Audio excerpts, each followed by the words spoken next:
साथियों, लगातार शिक्षक साथियों द्वारा प्रश्न पूछा जा रहा है कि सर 30 सितंबर हो चुका है और अभी तक एजुकेशन पोर्टल पर शिक्षक साथियों के स्थानांतरण के लिए ऑनलाइन आवेदन करने संबंधी कोई भी विकल्प नहीं खोला गया है। तो मैं आपको बता दूं कि आप लोग निश्चिंत रहें, थोड़ा इंतजार करें। आज देर रात्रि तक या सुबह तक शिक्षक साथियों के लिए ट्रांसफर करने संबंधी विकल्प खोल दिया जाएगा। इसी बीच में आपको बता दूं कि यदि आप ट्रांसफर कराने जा रहे हैं तो एजुकेशन पोर्टल पर कुछ दिशा निर्देश एजुकेशन पोर्टल पर जारी किए गए हैं।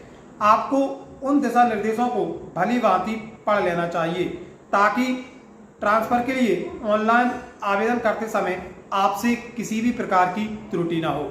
ऐसे शिक्षक साथी भी जो पारस्परिक स्थानांतरण कराने जा रहे हैं यानी कि म्यूचुअल कराने जा रहे हैं, उनके लिए भी एजुकेशन पोर्टल पर निर्देश जारी किए गए हैं। निर्देशों में स्पष्ट किया गया है कि ऑनलाइन आवेदन करते समय शिक्षक साथियों को किन चीज़ों का ध्यान रखना आवश्यक है। तो सबसे पहले यदि आप ऑनलाइन स्थानांतरण कराने जा रहे हैं तो उन निर्देशों को भली भांति पढ़ लें। आइए मैं सीधा आपको एजुकेशन पोर्टल पर लिए चलता हूं और मैं आपको बताता हूं कि ऑनलाइन स्थानांतरण नीति एवं ऑनलाइन पारस्परिक स्थानांतरण नीति के संदर्भ में क्या कुछ दिशा निर्देश एजुकेशन पोर्टल पर जारी किए गए हैं। साथियों, सबसे पहले आपको अपने मोबाइल के किसी भी ब्राउज़र को ओपन कर लेना है और उसमें टाइप करना है एजुकेशन पोर्टल। जैसे ही आप एजुकेशन पोर्टल लिखकर टाइप करेंगे, कुछ इस तरीके का पेज आपके सामने आ जाएगा। यहाँ पर आप ये जो सबसे ऊपर लिखा देख रहे हैं एजुकेशन पोर्टल, आपको इसी ऑप्शन पर क्लिक कर देना है। जैसे ही आप इस ऑप्शन पर क्लिक करेंगे, आप एजुकेशन पोर्टल के होम पेज पर आ जाएंगे। अब यहाँ पर आपको काफ़ी सारे ऑप्शन देखने को मिल जाएंगे। आपको यहाँ पर ये जो कुछ छोटे छोटे चेक बॉक्स दिख रहे हैं, आपको इन्हीं बॉक्स पर क्लिक कर देना है। जैसे मैं इस बॉक्स पर क्लिक कर देता हूँ। जैसे ही आप इस बॉक्स पर क्लिक करेंगे तो आपके सामने एजुकेशन पोर्टल के कई सारे ऑप्शन प्रदर्शित हो जाएंगे। आप देख रहे होंगे कुछ इस तरीके के ऑप्शन आपके सामने आ जाएंगे। यहाँ पर आपको एक ऑप्शन मिलेगा टीचर ट्रांसफ़र, आपको इसी ऑप्शन पर क्लिक कर देना है। जैसे ही आप इस ऑप्शन पर क्लिक करेंगे, आप टीचर ट्रांसफ़र वाले पेज पर पहुंच जाएंगे। अब यहाँ पर आप देखेंगे, आप इसको थोड़ा नीचे लेकर जाएं तो आप देखेंगे यहाँ पर आपको एक ऑप्शन मिलेगा how to apply for transfer, आपको इसी ऑप्शन पर क्लिक कर देना है। तो आप देख सकते हैं यहाँ पर आपके सामने कुछ निर्देश आपको मिल जाएंगे। शिक्षक अपने यूज़र पासवर्ड से लॉगिन कर educationportal.mp.gov.in ट्रांसफ़र पर जाकर आवेदन कर सकते हैं। स्वैच्छिक स्थानांतरण के आवेदन में दर्ज विवरण की समीक्षा करने के बाद ही आवेदन को लॉक करें। स्वैच्छिक स्थानांतरण का आवेदन लॉक करने के बाद आवेदन की कोई भी जानकारी अद्यतन संशोधित नहीं कर सकेंगे। तो आप शिक्षक साथी सभी समझें, यहाँ पर ऑनलाइन आवेदन करते समय जब आप भली भांति संतुष्ट हो जाएं कि आपकी जो जानकारी है वह पूर्णतः सही है, तभी आप आवेदन को लॉक करें। स्वैच्छिक स्थानांतरण का आवेदन लॉक करने के बाद कोई विकल्प अद्यतित जोड़ या हटा नहीं सकेंगे।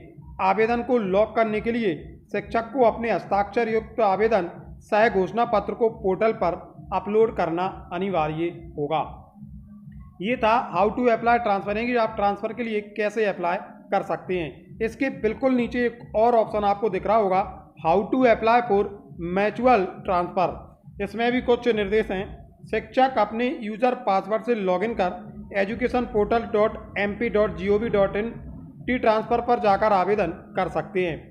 पारस्परिक स्थानांतरण के आवेदन में दर्ज विवरण की समीक्षा करने के बाद ही आवेदन को लॉक करें।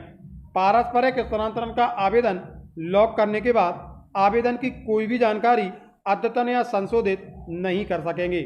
पारस्परिक स्थानांतरण का आवेदन लॉक करने के बाद कोई विकल्प अद्यतित जोड़ या हटा नहीं सकेंगे। आवेदन को लॉक करने के लिए शिक्षक को अपने हस्ताक्षर युक्त आवेदन सह घोषणा पत्र को पोर्टल पर अपलोड करना अनिवार्य होगा।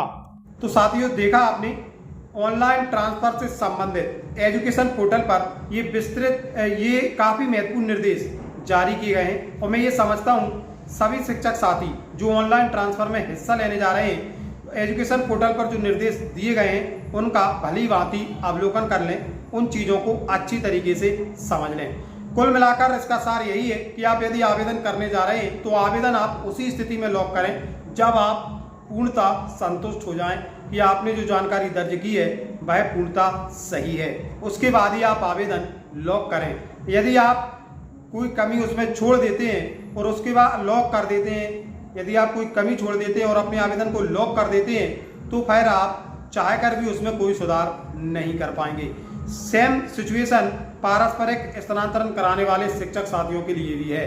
तो साथियों, ये थी आज की महत्वपूर्ण जानकारी जो कि शिक्षक साथियों की ऑनलाइन स्थानांतरण प्रक्रिया से जुड़ी हुई थी। कैसी लगी जानकारी कमेंट बॉक्स में अपनी प्रतिक्रिया अवश्य दें और ऐसी जानकारियां समय समय पर आप लोगों तक पहुंचती रहें। इसके लिए आप हमारे चैनल को सब्सक्राइब जरूर कर लें। बहुत बहुत धन्यवाद।